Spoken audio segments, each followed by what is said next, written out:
Қайырлы күн тағы да.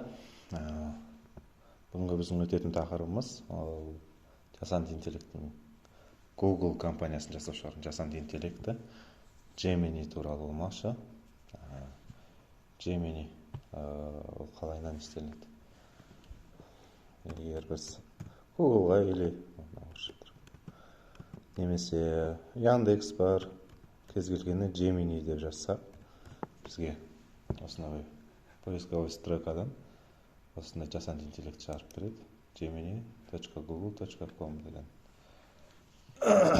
Gemini алғашқы түрі мынандай болады. Значит, чат Gemini.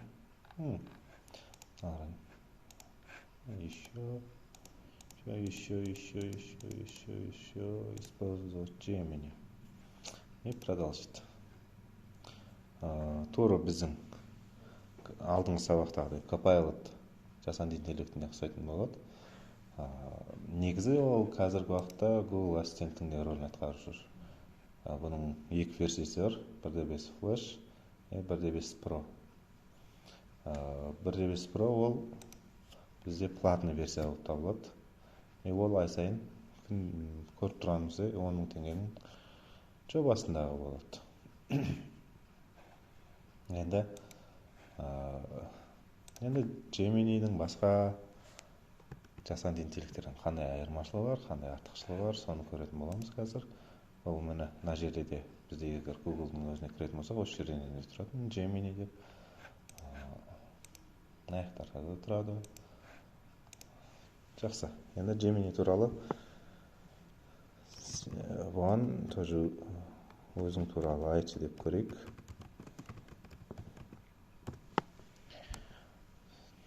Gemini мен алдында да бір 2-3 рет қолданған, негізі қатты көп қолдана бермеймін, бірақ көп жағдайда ол орысша тауып береді бізге. Ақпараттарды орысша тауып береді, яғни жақсы қазір қазақша да айтады, бірақ көп жағдайда мүмкіндігінше орысша айтады. Соның өзінде де ол бастапқы жағдайда орысша жауап беріп тұр бізге. Бұл жалпы үлкен тіл моделі дейді, не істей аламын дейді, сұрақтарға жауап бере аламын дейді, мәтіндерді аудара аламын дейді. Яғни бұлар жасанды интеллекттің барлығы дерлік. Енді көпшілігі осындай чаттар, олар переводчиктің тілдерін ауыстыра алады. Одан кейін мәтіндерді жаза алады, әңгіме, эссе, хаттар, ақпараттар іздей алады, интернеттен кез келген, және маған үйрете алады, мұғалім бола алады. Және шектеулер болады екен оларда да. Бағдарлама болғандықтан адам сияқты ойлай алмайды, және сезім жоқ, роботтар сияқты десек те болады. Сонымен қатар үйренген ақпараттар негізінде жауап беремін. Жалпы жақсы, өзі мысалға осындай бір үлгілікті де шығарып береді екен.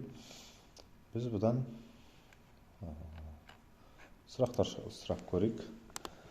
Менің ойыма келіп отырғаны әлемдегі ең биік тау деп сұрақ көрейік. Менің ойыма келген. Міне, самый высокий ол Эверест бізде, Чомолунгма дейді. 8848 метр. Жалпы көп жағдайда бұл орысша жауап береді, жаңағы айтқанымыздай. Енді Google ассистент болып табылады. Тоже мына жақта жаңа версияларын айттық. Историясы тұрады, справка, менеджер Jamboot, және настройка, расширение, ссылкалар тұрады, және тема ол осы теманы ауыстыратын болады. Және нашча лайк, дизлайк, және отправить, поделиться. Осындай нәрселерді шығарып береді екен. Поделиться, изменить ответ дегенде версиясы бар екен. Және еще дегенде скопировать. Яғни копировать етіп алып, бізге егер нақты болған жағдайда Word-қа салсақ болады екен. Бұл жердегі Gemini'дің артықшылығы, бізде егер ноутбугымызға осы хроммен кіріп отырмын, браузер. Егер осы браузермен кірген кезде, онда бірденнен осы аккаунтқа кіріп қойсақ, сол аккаунттағы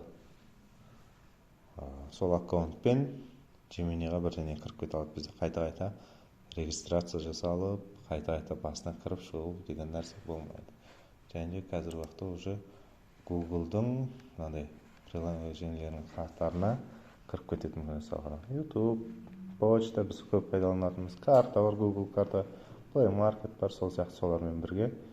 Google Диск бар, Google Фото солармен бірге қолданыста бола береді екен. Жақсы, енді келесі кезекте осы Gemini'дің бізде мобильді телефонға арналған түрі бар. Соны көрсететін болсақ,